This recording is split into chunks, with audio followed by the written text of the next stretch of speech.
ભગવાન તો સર્વત્ર છે જ. તમે કોઈ પણ ધર્મ કે સંપ્રદાયના શાસ્ત્રો વાંચો, એમાં એક વાત તો સમાનપણે બધે લખેલી જ છે કે ગોડ ઇઝ એવરીવેર. ભગવાન સર્વત્ર છે. God is omnipresent. ભગવાન કણકણમાં વ્યાપક છે અને તેથી જ ગોડ ઇઝ ઓલ નોવર. ભગવાન બધું જ જાણે છે. તેઓ અંતર્યામી છે, તેથી જ તન કી જાણે મન કી જાણે, જાણે ચિત્ત કી ચોરી, ઉસકે આગે ક્યાં છુપાएं जिसके हाथ में દોરી. ભગવાન સ્વામિનારાયણ વચનામૃત ગરડા મધ્ય પ્રકરણના 27માં કહે છે કે ભગવાન સર્વાંતર્યામી છે, તે એક ઠેકાણે રહીને સર્વેના અંતરને જાણે છે. આ વાતને સમજવા ઉપનિષદ કાળની એક વાર્તા સાંભળવા જેવી છે. એકવાર એક ઋષિએ પોતાના ગુરુકુલના વિદ્યાર્થીઓને એક ફળ આપીને કહ્યું, આ ફળને એવી જગ્યાએ જઈને ખાઈ આવો કે જ્યાં તમને કોઈ જોનાર ન હોય. ઋષિની સૂચના પ્રમાણે કોઈએ ઝાડની ટોચ ઉપર, તો કોઈએ ઝાડની બખોલમાં, કોઈએ ખેતરમાં જઈને, તો કોઈએ ગુફામાં સંતાઈને ફળ ખાઈ લીધું. સૌ ફળ ખાઈને પરત આવ્યા ત્યારે એક વિદ્યાર્થી ફળ એવું ને એવું જ લઈને પાછો આવ્યો. ઋષિએ પૂછ્યું, શું તને એવી કોઈ જગ્યા ન મળી કે જ્યાં કોઈ તને જોઈ ન શકે? ત્યારે વિદ્યાર્થીએ કહ્યું, ગુરુજી, આપે જ શીખવાડ્યું હતું કે ભગવાન તો બધે જ છે. તેઓ આપણને હર ક્ષણે જુએ જ છે. તેથી મેં ઘણી જગ્યાએ સંતાઈને ફળ ખાવા પ્રયાસ કર્યો, પણ મને થયું ભગવાન તો મને જુએ જ છે, તેથી હું ફળ ખાઈ ન શક્યો. ત્યારે ગુરુજીએ કહ્યું, બધા વિદ્યાર્થીઓમાં આ એક વિદ્યાર્થી પાસ થયો. પ્રાચીન ભારતીય શિક્ષણ પદ્ધતિમાં વિદ્યાભ્યાસની સાથે આવી આધ્યાત્મિક બાબતો પણ બાળકોને નાનપણથી શીખવવામાં આવતી, જેથી જીવનમાં કોઈ દિવસ તે ખોટું કાર્ય ના કરે.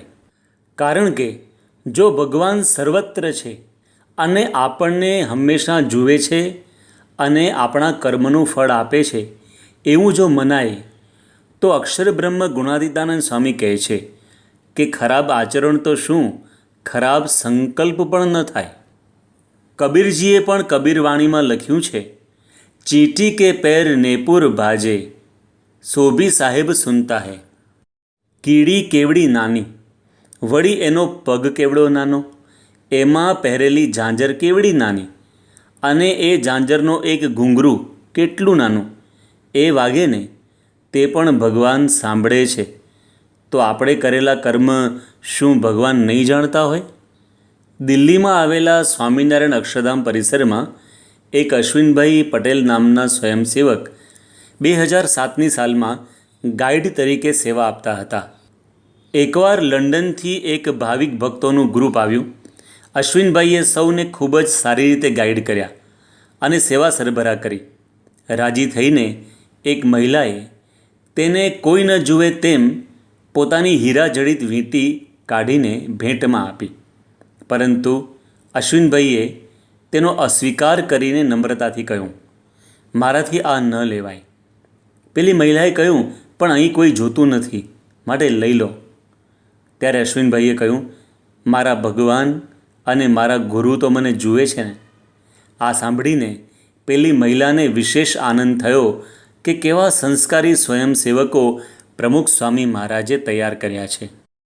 જો માણસ ભગવાન અંતર્યામી રૂપે મને જુએ છે, બધું જ જાણે છે એવું સમજી જાય ને, તો સત્ય, દયા, પ્રામાણિકતા, નિયમ ધર્મની દ્રઢતા વગેરે બધા જ સદ્ગુણો માણસના જીવનમાં એની મેળે દ્રઢ થઈ જાય. આજે શા માટે માણસ અસત્ય બોલે છે? શા માટે માણસ પ્રામાણિકતા રાખી શકતો નથી? શા માટે માણસ લાંચ લે છે? શા માટે માણસ કોકનું કાર્ય બગાડે છે? શા માટે માણસ કોઈનું દિલ દુખવે છે? શા માટે માણસ ભ્રષ્ટાચાર કરે છે? આ બધાનું કારણ એક જ છે કે માણસ ભૂલી જાય છે કે ભગવાન મને જુએ છે, પરંતુ રામ જરૂખે બેઠકે સબકા મુજરા લેત, જૈસી જિસકી કરની વૈસા ઉસકો દેત. માણસે કરેલા કર્મનું ફળ તો ભગવાન જરૂર આપે જ છે.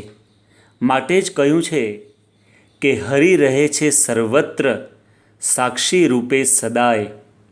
અંતર્યામી પ્રભુથી શું છુપાવી શકાય? હોય જેના અંતરે આવું જ દૃઢ જ્ઞાન, કરે સાચું જ આચરણ, રહે સદા સભાન. તો આપણી અંદર પણ આવી સભાનતા સદૈવ રહે કે ભગવાન મને હર હંમેશ જુએ જ છે. અને આ અનુસંધાન સાથે આપણે આપણા આચાર, ઉચ્ચાર અને વિચાર શુદ્ધ કરી શકીએ, એ જ સંદેશ સાથે, તેમજ આપના અને આપના પરિવારજનોના સ્વાસ્થ્ય સારા રહે એ જ પ્રાર્થના સહ જય સ્વામિનારાયણ.